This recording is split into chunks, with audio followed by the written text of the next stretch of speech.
Vader, dankie vir die voorreg wat ons het om net te kan staan, Here Jesus, en soos ons nou gesing het, dat U alleen, Vader, is waardig. U is al wat ons nodig het, Vader. U is die begin en die einde, Here, Vader, en sonder U, Vader, is ons niks, Here, Vader, en buite U, Here, Vader, is daar niks wat ons ooit sal nodig hê, Here, Vader. Ons kom nou, Here, en ons nooi U in, Heilige Gees, ons vra dat U sal kom beweeg in ons midde, Here.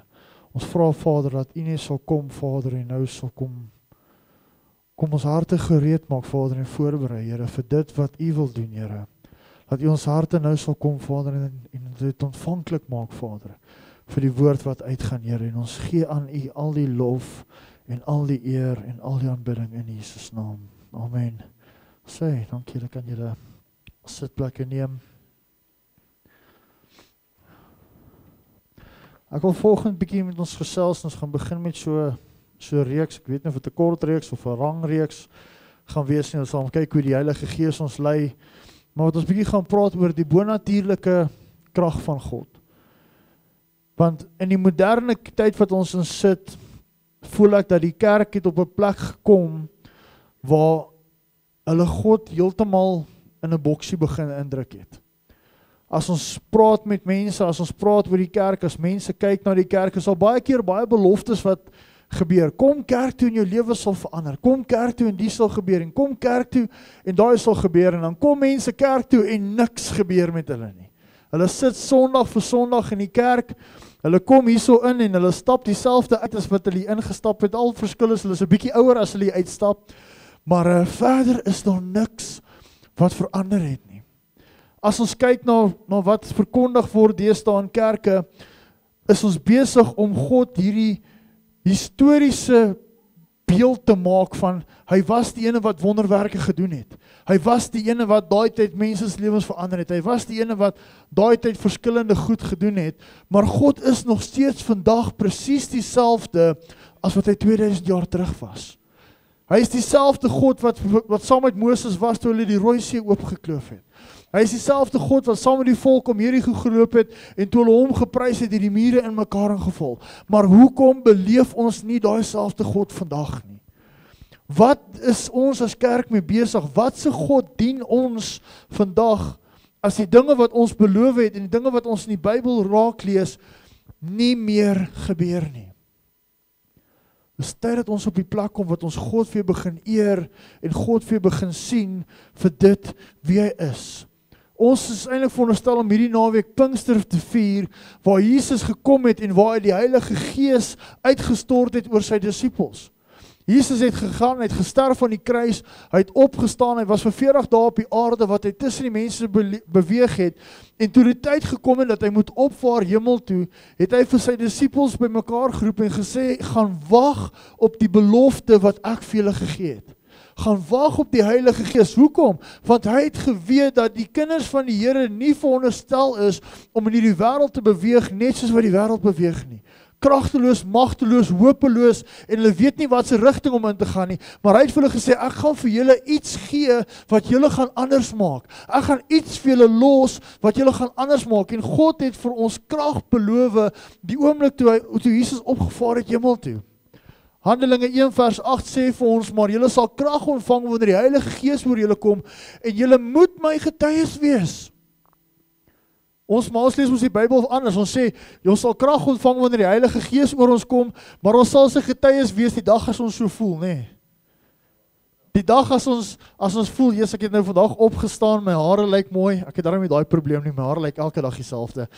Maar as ons opstaan en sê, my hare is mooi, die girls se make-up is reg, ons is emosioneel op 'n goeie plek, dis mos die deesdae die nuwe ding, ek is emosioneel op 'n goeie plek, dan sal ek getuie van God gaan wees. Nee, hy sê, julle sal krag ontvang wanneer die Heilige Gees oor julle kom, en julle moet my getuies wees in Jerusalem, en hele Judea, en Samaria, en tot aan die einde van die aarde toe. So daar waar ook al jy kom, moet jy 'n getuie wees, en wat is 'n getuie? Dis iemand wat iets beleef het van God. Ek kan nie sê ek is 'n getuie van iemand wat iemand aangerand het die buite as ek nie gesien het wat gebeur het nie.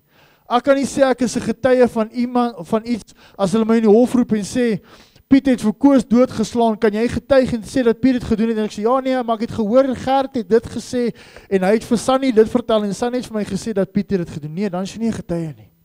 As ons 'n getuie wil wees vir God, moet ons dit wat hy in ons lewe gedoen het vir die wêreld daar buite gaan wys. As God my vrygemaak het van sekere goed, moet ek vir die wêreld daar buite kan gaan sê, God het my vrygemaak, so hy kan julle ook vrymaak. As God my genees het van sekere goed, kan ek in die wêreld daar buite gaan en sê, God genees nog steeds. Hoekom? Want hy het my genees. Dit is wat 'n getuie is. Maar ons is valse getuies in die kerk vandag, want ons ervaar nie meer die werk van God in ons lewe nie. Ons is 'n klomp storievertellers, waar God wil hê ons moet op 'n plek kom, wat ons sy getuies kan wees. En ons het laasweek gehoor, toe pastoor Vriendeman nie so was, dat hy vir ons gesê, ons moet God se aangesig soek, nie net dit wat hy vir ons kan doen nie, maar die vraag is eintlik anders wat ons moet vra. Ons moet nie by die Here kom en sê, Here, wat kan jy vir my doen nie, maar die vraag wat ons moet vra is, Here, wat kan jy deur my doen? Here, hoe kan jy my gebruik om mense se lewens te verander? Hoe kan jy my gebruik om 'n verandering te bring in daai persoon wat sit, wat gebroken is, wat vasgevang is, wat nie hoop het nie, wat nie weet waarheen hy môre gaan nie, wat nie weet hoe hy môre gaan deurkom nie? Hoe kan jy my gebruik om 'n verskil te maak in daai persoon se lewe? Maar die lekker ding is, ons hoef dit nie op ons eie te doen nie. Maar weer eens my punt is, wat se beeld het godsdiens in die kerk God gemaak? 'n godsdienstige gees wat in die kerk is, en 'n godsdienstige gees wat in 'n kind van die Here is, bied die wêreld net 'n Ou Testamentiese God. 'n God wat in die verlede gewerk het, 'n God wat gister was, 'n God wat nie meer vandag doen wat hy doen nie. Maar is ons verantwoordelikheid om 'n verhouding met God te bou vandag.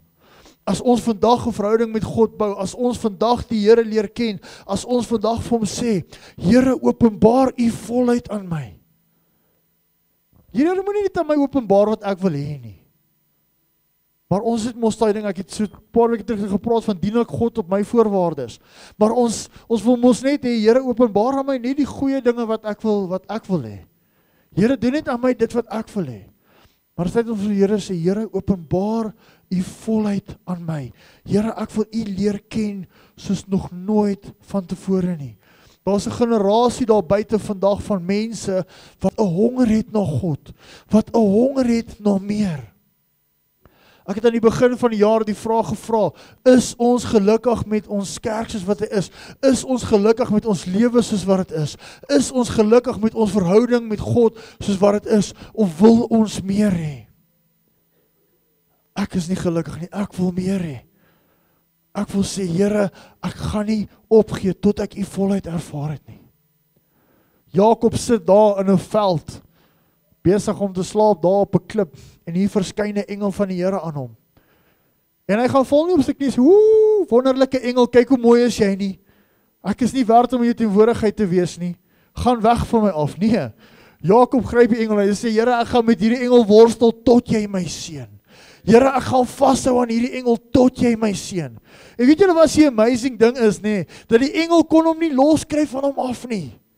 Die engel kon hom nie wegkry nie. Die Bybel sê die engel moes hom op sy heup geslaan het en hy het van daai dag af mank geloop om hom te los, maar hy het gesê, Here, ek gaan jou nie los totdat jy my seën nie.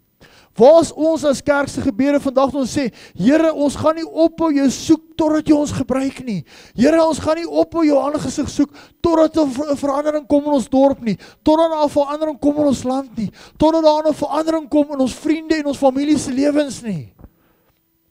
Maar ons wil op 'n Sondagoggend net in die kerk sit en net 'n mooi preek hoor en huis toe gaan en die res van die week wil ons suffer, want ons mos Suid-Afrikaners, ons hou mos van sukkel, nê? Ons hou mos van moeilike tye in die lewe. As jy met enige Afrikaner praat en jy vra vir hom, hoe gaan dit? As dit met hom goed gaan, dan sê hy, nee, dit gaan oukei. Maar as hy niks te woord sê, dan sê hy, ag nee, wat, ek kan nie kla nie. Ons soek ons 'n rede om te kla. Ons is professionele klaers, want ons hou van sukkel. Wat God gesê het, dis tyd dat mense my begin soek, dis tyd dat my mense begin nader tot my. 2 Kronieke 7:14 sê vir ons dat as my mense oor wie ek my naam uitgespreek het, hulle verootmoedig teenoor my en begin bid en my aangesig soek, sal ek hulle gebede hoor en ek sal hulle land genees. God wil hê ons moet op 'n punt kom wat ons desperaat raak vir hom, wat ons honger raak vir hom, wat ons weer honger raak, dat wonderwerke begin gebeur in ons lewens. Wat ons weer honger raak vir tye wat God so opdaag in 'n diens dat hier nie kans is vir iemand om te preek nie, maar laat die teenwoordigheid van die Here hierdie plek so vol, laat lewens verander word sonder dat iemand vir hulle bid. Laat mense gesond raak sonder dat iemand vir hulle hande oplê. Laat mense se lewens verander word. Maar vandag word daar vrae gevra soos, doen God nog wonderwerke? Is Christendom nog relevant vandag? Dis vrae wat mense vra. Baie mense vra, maar wat maak Christendom anders as ander gelowe? Wat ons anders maak is ons kom op 'n Sondag by mekaar waar die moslems 7 dae 'n week by mekaar kom en bid. Is dit wat ons anders maak? Nee, dis 'n gemaklike geloof. Jy hoef net eendag 'n week by mekaar te kom. Jy hoef net eendag 'n week te bid. Net eendag 'n week Bybel te lees. Wat maak ons anders? Of maak ons Christendom, wat ons anders maak is dat ons dien 'n lewendige God. Christendom is anders, want al die ander mense kan na hulle gode toe gaan. Hulle kan na Mohammed se graf toe gaan. Van hierdie ouens moet, as hulle in 'n huis is en hulle huis steek aan die brand, moet hulle gode bymekaar maak en hulle gode by die huis uitdra. En hulle verwag dat daai gode hulle moet red, waar ons God ons moet uitdra. Waar ons God ons lewens moet verander. Waar ons God ons moet vat na hoër hoogtes toe. Maar waaraan hou ons vas? Nou is my volgende vraag is, wie is God? Guillermo Maldonado gee die definisie van God. Hy sê, God is gees, ewig en onveranderlik en met bonatuurlike vaardighede en vermoë om dinge te kan doen wat vir ons as mens onmoontlik is. Wat is ons prentjie van God? Hy is die ou man wat daar bo in die hemel sit met die sweep reg om jou te slaan as jy iets verkeerd doen. Hy is die ou wat jou net wil uitsorteer en wat jou gaan ronddruk as jy nie doen wat hy van jou verwag nie. Nee, dis nie wie God is nie. Jesaja 57 vers 15 sê vir ons, ja, so sê hy wat hoog en verhewe is. Hierso praat hulle van God self. Eerste plek, God is hoog en verhewe en wat in die ewige woon, wie se naam die heilige is, in die hoogte, in die heilige plek woon ek en ook by hulle wat verpletterd en nederig is, om die gees van nederiges te laat herleef, om die hart van die verpletternis te laat herleef. So hier sien ons, wie is God? Ja, hy is die ene wat hoog en verhewe is. Hy is die ene wat in die ewigheid woon, maar hy is ook die ene wat by die is, wat verpletterd is en wat nederig is. Hy is ook die ene wat by die is, wat stikkend is, wat nie weet waar hulle môre vandaan gaan kom nie, wat nie weet waar hulle hoop vandaan gaan kom nie, en dit is die God wat ons dien. Maar in orde vir ons om dit te verstaan, kort ons weer 'n openbaring van God. In Grieks is die woord vir die openbaring apokalypsis, wat beteken om ontbloot te lê en om die naakte waarheid openbaar te maak. Ons kort weer so openbaring van God. Wat al hierdie dinge wat ons op God gepak het, al hierdie labels wat ons op hom gesit het, al hierdie boksies wat ons om probeer in wegsteek het, ons korte openbaring van God, wat al daai goeders weggevat kan word en sê, Here, ek wil die werklike God leer ken. Ek wil 'n verhouding hê met die lewendige God. Die ene wat vir my beloof het, daar's hoop en 'n toekoms vir my. Die ene wat vir my beloof het, dat hy my nooit sal begewe nie en my nooit sal verlaat nie. Maar nee, ons druk God in 'n boksie. Jesus sit met sy disippels in Matteus 17 en ek wil dit gou vir ons lees vers 13 tot 17 wat hy sê. Toe Jesus in die gebied van Caesarea Philippi gekom het, het hy vir sy disippels gevra, wie sê die mense is die seun van die mens? So hy vra vir sy disippels, wat sê die mense daar buite, wie is ek? En hulle antwoord hom, sommige sê Johannes die Doper, en ander Elia, en ander weer Jeremia, of een van die profete. En hy sê toe vir hulle, maar julle, wie sê julle is ek? En dis my interessante ding, hierso vra Jesus vir sy disippels, wie sê die mense is ek? As mense van my praat, as mense na my kyk, wie sê hulle, wie is ek? En dadelik gee hulle almal antwoorde. Nee, jy's Elia en Jeremia en een van die profete en die en daai en wat. En hy vra vir sy disippels interessante vraag, maar wie sê julle is ek? En as ek vandag vir jou die vraag vra, wie is God vir jou? Wie is Jesus vir jou vandag? Wat gaan jou antwoord wees? Gaan ons antwoord, nee, ons het gehoor, hierdie pastoor sê jy is dit, of ons het gehoor, hierdie ou sê jy is dat, of ons het gelees in hierdie boek dat jy is dit, maar wie is Jesus vir jou vandag? Jesus het vir sy disippels nie gevra, wie sê die mense is ek, om te hoor wat hulle wil hê nie, want hy wou geweet het, wie is hy vir hulle? En hy vra vir hulle, wie is ek vir julle? En Simon Petrus antwoord hom, U is die Christus, die Seun van die lewende God. En vers 17 is die vers wat vir my uitstaan, en Jesus antwoord hom, gelukkig is jy Simon, wat vlees en bloed het dit nie aan jou bekend gemaak nie, maar my Vader wat in die hemel is. Die disippels het saam met Jesus geloop. Hulle het al hierdie stories gehoor van wie mense sê hy is, van wat sy labels hulle op hom geplak het, wat sy naamplaatjie hulle vir hom gesê het hy moet dra. Maar Petrus het vir hom gesê, ja, ek gee nie om wat mense sê nie. Ek gee nie om wie mense dink jy is nie. Ek het 'n ontmoeting met jou gehad, ek het 'n pad saam met jou gestap. So vir my is jy die seun van die lewende God. So wie is Jesus vandag vir jou? God se openbaringsmetode wat hy vir ons gebruik, is die Heilige Gees. God sê vir ons vandag, sonder die Heilige Gees kan ons nie weet wie hy is nie. Maar ons het mos die Heilige Gees een kant toe gestoot en die pastore se woord daarvoor gevat. Ons het die Heilige Gees een kant toe gestoot en dit wat die koerante en wat die mense sê wie God is, se woord daarvoor gevat. Ons stoot die Heilige Gees een kant toe en ons vat die ander gelowe se woord vir dit wat Jesus is. Maar God sê vandag vir ons, julle sal krag ontvang wanneer die Heilige Gees oor julle kom. Julle sal my getuies wees, so ons sal hom leer ken, as ons weer die Heilige Gees toelaat in die kerk. As ons die Heilige Gees toelaat, om onsself aan ons te kom openbaar. Nou aan wie openbaar God homself? God kan homself nie openbaar aan mense wat nie honger het vir hom nie. God openbaar homself nie aan mense wat hom nie wil leer ken nie. Dit is die probleem van Christendom vandag. Ons wil in die kerk sit, ons wil 'n mooi boodskap hoor, en ons wil uitstap en sê, okay, my gees is okay. Vir my eie gemoedsrus was ek daarom by die kerk gewees. Maar ons wil onsself nie ontbloot en sê, Here, kom vat dit wat ek U gemaak het, weg van my af, en kom openbaar U self aan my nie. Dis hoekom mense sit dag na dag, jaar na jaar, vir 20 jaar in die kerk. Hulle is hierdie mooi Christene, maar hulle het nie 'n verhouding met God nie. Want hulle het hulle self nie daai gesê, Here, kom openbaar U self vir my nie. God kan homself net openbaar aan mense wat kies om 'n verhouding met hom te hê. Hoeveel keer sit ons nie en sê, Here, ek wil net ontvang van U af. Dit waar Pastor Louis laas gevat, ons wil nie die hand van God hê, maar ons wil nie sy aangesig beleef nie. Ons wil nie vir hom sê, Here, kom ontbloot my, sodat U Uself vir my kan openbaar nie. Ons geloof gaan die sterkste wees in die areas wat ons die grootste openbaring van God ontvang het.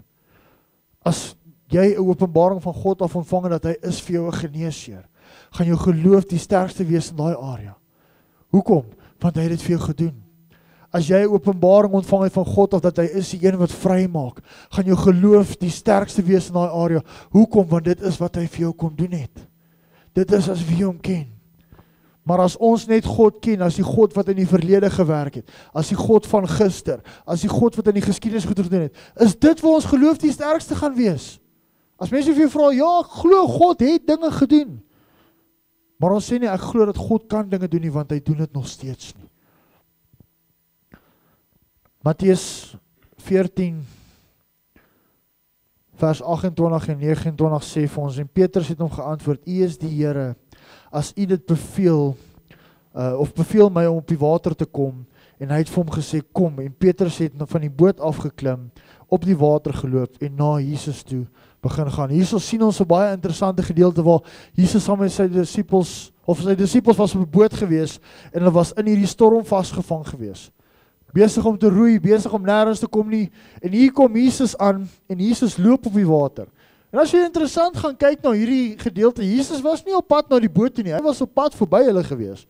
Hy het vir hulle gesê, ek het daar agter gebly en julle het gekies om aan te gaan, so julle moet maar aansukkel. Jesus was op pad om te loop en ewe skielik het daar 'n vrees oor die disippels gekom.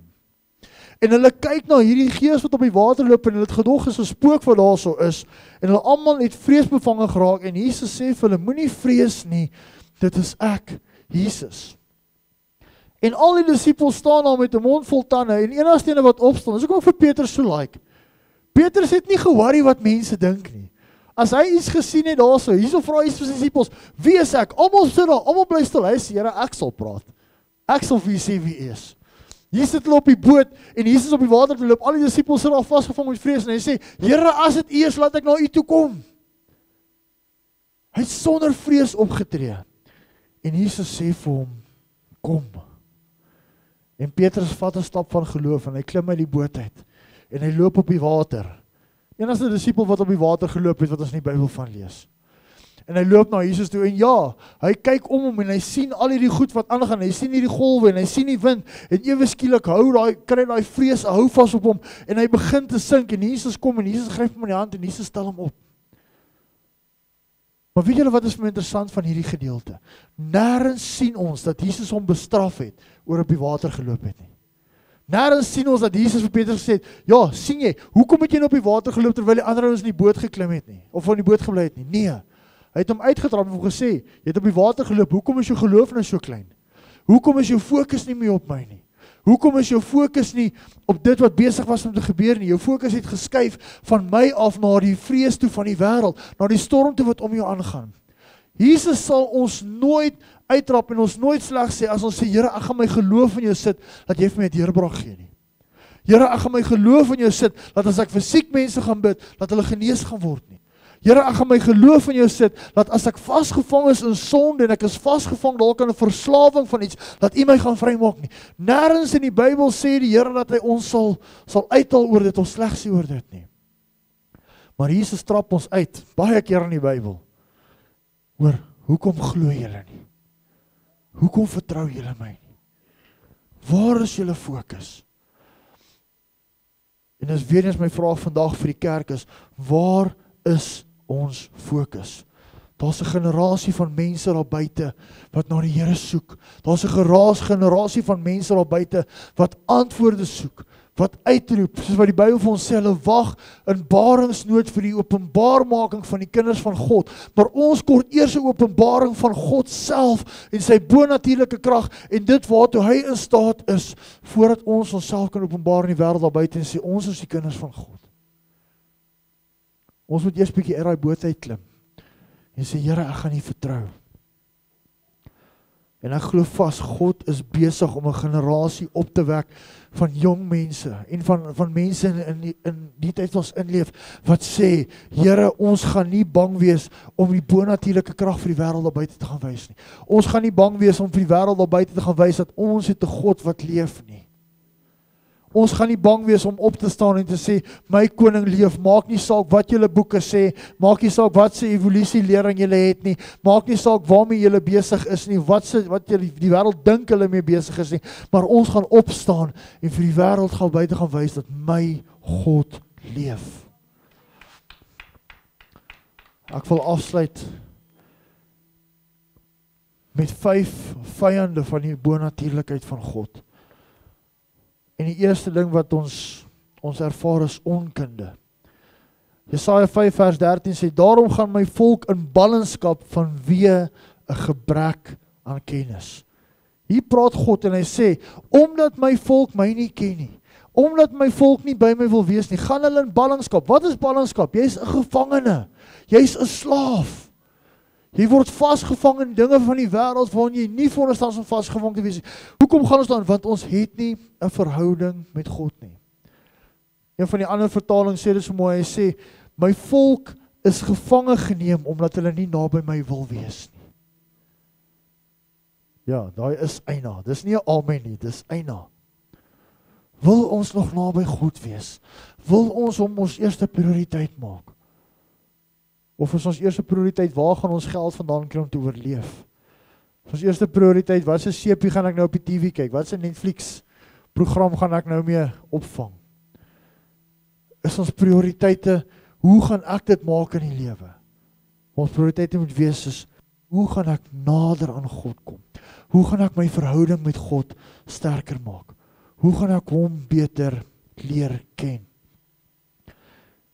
Die tweede vyand van die bonatuurlike God is slegte teologie. Mense wat dinge net wil hoor, of hoor wat hulle wil hoor.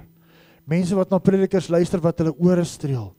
2 Timoteus 4 vers 3 tot 4 sê vir ons, want daar kom 'n tyd wanneer hulle die gesonde leer nie sal verdra nie, maar omdat hulle ore gestreel wil word deur dit wat hulle wil hoor, sal hulle vir hulle self leermeesters na hulle eie begeertes uitsoek. Hulle sal hulle doof hou vir die waarheid en hulle tot versinsels wend. En hoeveel keer sien ons nie in die wêreld vandag dat hierdie goeters besig om op te kom nie? As die pastoor iets spreek wat ek nie van hou nie, al kan hy dit vir my in die Bybel uitwys, sê ek nee, ek wil nie na hom luister nie. Hoeveel teorieë is daar buite daar in die wêreld nou dat die Heilige Gees is nie meer van toepassing vandag nie? Die Heilige Gees het opgehou toe Jesus vir ons die Bybel gegee het. Omdat ons nou die Bybel het ons nie meer die Heilige Gees nodig nie. Omdat ons die Bybel het ons nie meer die gawes van die Gees nodig nie. Waar die Bybel is geskryf op die gawes van die Heilige Gees. Waar die Bybel is geskryf op die krag van God. Mense wat sê ons het nie die Heilige Gees nodig nie, as ek gaan kyk na wat die disippels deurgegaan het, hoe hulle vir mense hande gaan oplê het. Paulus hulle en Petrus hulle skryf vir briewe vir die kerk en dan sê hulle, ons hoor julle het nog nie die Heilige Gees ontvang nie, ons is op pad soontoe om vir julle te kom hande oplê dat julle die Heilige Gees kan ontvang. Hoekom? Want ons kan hierdie goed nie uit ons eie uitdoen nie. Die oomblik as jy sê, omdat ons die Bybel het ons nie meer die Heilige Gees nodig nie, erken jy dat ek is nou in staat om al hierdie goeders te doen uit my eie uit.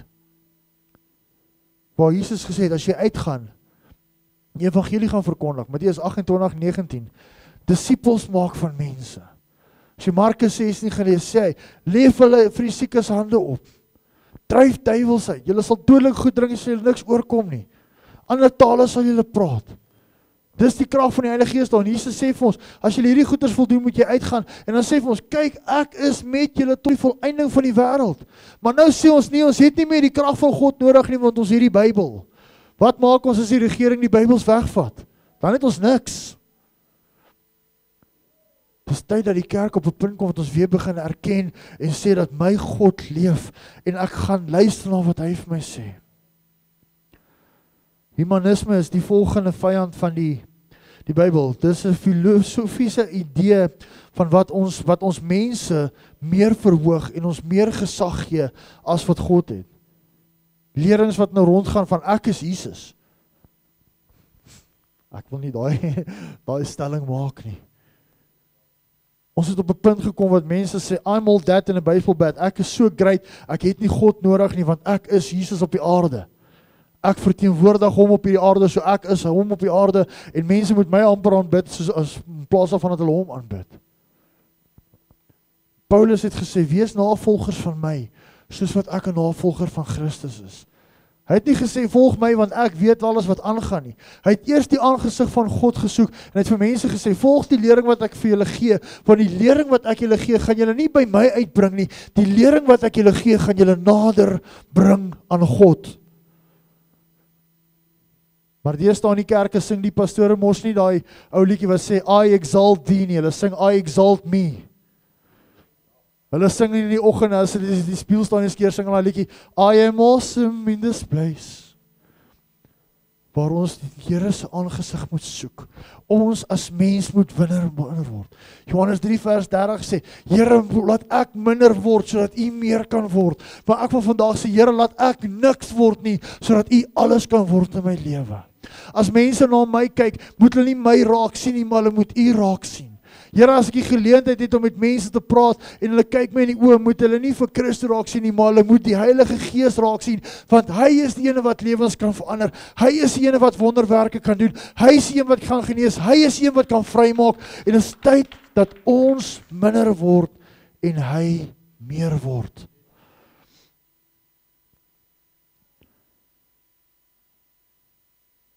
Die volgende punt is die Jezebel gees en witchcraft of towerry, as ek dit so kan sit. Want Jezebel was 'n vrou wat in die Bybel geleef het en haar hoofdoel was om die werk van God dood te druk. Sy is die ene wat gegaan het en wat al God se profete laat probeer vermoor het. Sy is die ene wat valse lerings bevorder het. Sy is die ene wat dit wat verkeerd was, begin het om dit op 'n plek te bring waar mense dit begin sien het as wat reg is. En dit is waar ons as kerk vandag is. Soveel keer is daar 'n Jezebel gees in die kerk en hulle laat dinge wat verkeerd lyk, reg lyk. Hulle is besig om valse lerings te verkondig en laat dit lyk asof dit goeie lering is. Die Jezebel gees is daar en dit betower mense. Dit verander mense se uitkyk op die lewe. Dit verander mense se uitkyk oor God. Dis die Jezebel gees wat maak dat mense sê dat ons het nie meer die Heilige Gees nodig nie. Laat mense sê ons het nie meer die krag van God nodig in ons lewe nie. Galasiërs 3 vers 1 sê vir ons dat julle dwaase Galasiërs, wie het julle getoor? Julle voor wie se oë Jesus voorheen as die gekruisigde uitgebeeld was. Ek hou van die Engelse weergawe eintlik bietjie meer. Hy sê, you foolish Galatians, who has bewitched you? Want hierso toe hulle in Galasiërs geskryf het die mense van Galilea of van die Galasiërs daai het begin om valse lerings te glo. Hulle het begin om na mense te luister wat die werk van God afgedruk het en hier vra hulle vir hulle, wie het julle getoor? Want julle het gesien hoe Jesus gekruisig was. Julle het gesien hoe hy opgestaan het. Julle het gesien die wonderwerke wat hy gedoen het. Julle het die lewens gesien wat hy verander het. Nou gaan julle en julle glo valse lerings. So iemand het gegaan en het met jou kop gesmokkel en het julle getoor. En ek dink vandag sal Petrus of Paulus vir die kerk dieselfde vra. Vir ons kerk, hy sê, wat gaan aan met julle? Wie het julle oortuig van al hierdie dinge? Kom terug by God. Kom terug onder sy gesag. Maar die probleem is met mense wat hierdie valse lerings verkondig, met mense wat besig is om mense se sienswyse te verander. As jy met hulle gaan praat, die eerste ding wat jy vir hulle moet vra is, onder wie se gesag staan julle? Ek kan vir julle waarborg, hulle gaan vir julle sê, ek staan onder God se gesag en geen mense gesag nie. Dis omdat mense nie meer mense het wat hulle leer nie. Dis omdat mense nie meer mense het wat kan pa staan vir dit wat ander mense sê nie. Paulus kom op 'n stadium en hy praat met die kerk en hy sê vir hulle, julle het baie leermeesters. Julle het baie mense wat vir julle al hierdie wonderlike goed leer, maar julle het min vaders. Wat bedoel hy daarmee? Julle het baie mense wat vir julle baie dinge probeer in julle kop en praat, maar julle het niemand na wie julle kan gaan, aan wie julle verantwoording doen nie. Daar's niemand wat gaan pa staan, as jy gaan en jy gaan ons praat daar buite in die wêreld nie, en mense gaan na jou kom en vir sê, maar dit is nie wat in die Bybel sê, en gaan jy sê, maar dit is wat ek sê. Dis tyd dat ons onder gesag begin staan. Dis tyd dat ons onder God se gesag begin staan. Dis tyd dat mense begin opstaan en die waarheid verkondig en sê dat ek gaan nie aanhou met dit vir ons nie, maar die wêreld fokus op die verkeerde goed. En die laaste ding wat in ons pad staan, is ons vleeslike verstand. Ons fokus op wêreldse realiteite. Ons fokus nie op die leiding van die Heilige Gees, maar ons fokus op dit wat ons self kan doen. Ons fokus op ons eie vermoë, ons fokus op ons eie insette. En ons gedagtes kom, en ons gedagtes hou ons gevange. Romeine 12 vers 2 sê vir ons, julle moenie aan hierdie wêreld gelykvormig wees nie, maar verander word deur die vernuwing van julle denke, sodat julle goed kan onderskei wat die goeie en die aanneemlike en volmaakte wil van God is. In die kerk het hierdie vers 'n vers geword waar mense sê, moenie aan die wêreld gelykvormig word nie. Jy kan nie lang hare hê nie. Jy moenie soos die wêreld lyk nie. As mense na jou kyk, moet jy anders lyk. Hoe lyk 'n kind van die Here? Gesoet en getaai. Daai prokureur wat vir jou lieg in die hof, en wat die moordenaar vrygekry het, en wat die skelm vrygekry het om 'n paar keer, hy draak 'n soet en 'n taai, soos hy, lyk hy nou meer soos die Christen as wat ons aan die wêreld lyk. Hy sê, raak nie gelykvormig aan die wêreld nie, maar word verander. Deur hoe ons lyk? Nee, deur ons denke. Ons moenie soos die wêreld dink nie. Ons moenie soos die wêreld optree nie. As die mense na ons toe kom en sê, daar's nie hoop vir ons toekoms nie, moet ons nie soos hulle dink nie, maar ons moet sê dat ek weet, my God sê vir my, dat hy het vir my hoop en 'n toekoms. As die wêreld by ons kom en vir ons sê dat ons gaan almal swaar kry, moet ons sê vir hulle sê, maar ek gaan nie soos jy dink nie, want ek weet die Bybel sê vir my dat my God sal voorsien in al my behoeftes, volgens wie se rykdom? My rykdom nie, volgens sy rykdom in Jesus Christus. As die wêreld by ons kom en hulle sê vir ons, jy gaan doodgaan want jy is siek, moet ons vir hulle sê, ek glo dat ek nie gaan doodgaan nie. Hoekom? Want die Bybel sê vir ons dat deur sy wonde het daar vir ons genesing gekom. As die wêreld by ons kom en sê, hierdie ou is verslaaf aan dwelms en hy gaan nooit vrykom nie, hy gaan 'n washout wees vir sy hele lewe lank, dan moet ons vir hulle sê dat, die Bybel sê vir ons in Johannes dat, as die Seun jou vrygemaak het, sal jy waarlik vry wees. Dan begin ons dink soos wat kinders van die Here veronderstel is om te dink, dan raak ons nie gelykvormig aan hierdie wêreld nie. Maar ons kort 'n openbaring van God in die kerk vandag. Ons kort openbaring van die bonatuurlike krag van God vandag. En dit is die kerk se skuld dat ons is waar ons is. Dis nie die duiwel se skuld nie. Hoekom? Want ons het hom toegelaat. Ons het toegelaat dat hy kom en ons denke kom verander. Ons het toegelaat dat hy kom en ons sienswyse oor God verander. Toe die duiwel gekom het en hy het vir ons daai boksie gebring en sê, druk vir God in hierdie boksie. Moes ons gesê het, ons gaan nie daai boksie vat, ons gaan daai boksie eerder stuk trap. Maar ons het dit gevat en ons het God in daai boksie gedruk. Die duiwel het dit nie gedoen nie. Die kinders van die Here het dit gedoen. Ons gaan aangaan met hierdie reeks vir die volgende paar weke en ek glo dat die Here gaan vir ons dinge openbaar, maar ek wil hê ons moet vanoggend bid en ek wil vra dat as jy vandag sê, Here, ek soek 'n honger na U. Here, ek wil hê U moet kom en U self aan my kom openbaar soos nog nooit van tevore nie. Moet jy net sommer staan. Brandon, sit vir ons daai liedjie aan. Brandon, sit vir ons daai liedjie aan asseblief. Terwyl die musiek vir ons gaan speel, vir ons net sagter sit asseblief. As jy vandag sê, Here, ek wil nie meer in myself vertrou nie. Ek wil nie meer in dit wat ek ken vertrou nie. Ek wil in U vertrou. Ek wil U openbaar U self aan my. Ek jy moet saam met my opstaan. Ons gaan bid vandag en ons gaan God vra dat hy 'n honger in ons harte sal sit na hom. Laat hy 'n honger in ons harte sal sit na dit wat hy vir ons bestem het. Nie dit wat die pastore vir my wil hê nie. Nie dit wat ek vir myself wil hê nie. Maar dit wat U vir ons wil hê. Vader, ons vanoggend kom, Here, net U naam groot maak. Vader, eerstens wil ons kom en ons wil bely, Here, Vader, as ons U in 'n boksie gedruk het, Vader, as ons U iets gemaak het wat U nie is nie, Vader. As ons enigiets gedoen het, Vader, om die bonatuurlike krag wat in U is en tot wat U in staat is, Vader, weg te druk of af te water, Here, of een kant te stoot. Vader, wil ons as gemeente vanoggend kom, Vader, ons wil bely en sê, Here, vergewe ons vir dit, Here. Vergewe ons, Vader, as ons U godheid weggevat het van U af, Here, waar ons dit moes net meer gemaak het, Vader, en net meer aangegryp het, Here. En Vader, ons wil vanoggend vra, Here, dat U sal kom, Here, en ons sal kom skoon was. Laat U, Vader, die boksies wat ons U ingedruk het, Vader, vanoggend sal kom en vernietig, Here.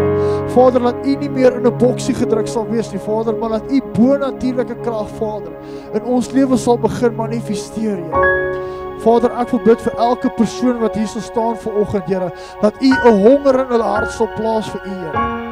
vir die ware God, Here, nie vir die God wat ons geleer het nie, Vader, nie van die prehistoriese God, Vader, wat ons nie gemaak het nie, maar die ware God, die een wat nog steeds leef, die een wat nog steeds vry maak, die een wat nog steeds genees, die een wat nog steeds optel, Vader, die een wat ons nog steeds deurdra, Here. Ek wil bid, Vader, dat U 'n honger in ons sal plaas na die ware God wat U is, Here. Kom, Vader, en kom verander ons lewens vanoggend, Here. Kom, Vader, en kom maak ons vry vanoggend, Here. Ek wil bid, Vader, dat ons ontmoeting in U sal hê, elkeen van ons wat is gestaan.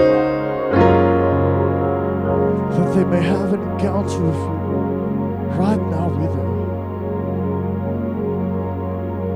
Vader, ek vra, Here, dat mense nou sal begin voel, Here, hoe U begin binne in hulle brein, hoe U nou begin, Vader, om die dinge, Vader, wat tussen hulle en U staan, nou kom verwyder. Hoe U nou, Vader, ons kom losmaak van hierdie dinge, Vader.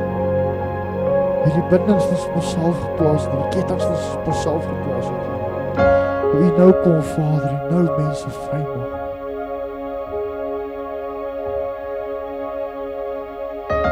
Vader, ons wil vandag, Here, 'n declaration maak as gemeente, dat hierdie gemeente, Impact Gemeente Heidelberg, as 'n plek waar die Heilige Gees welkom is.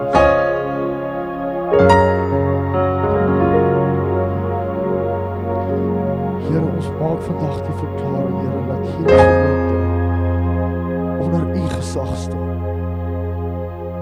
Dat hierdie gemeente, Vader, onder U leiding staan.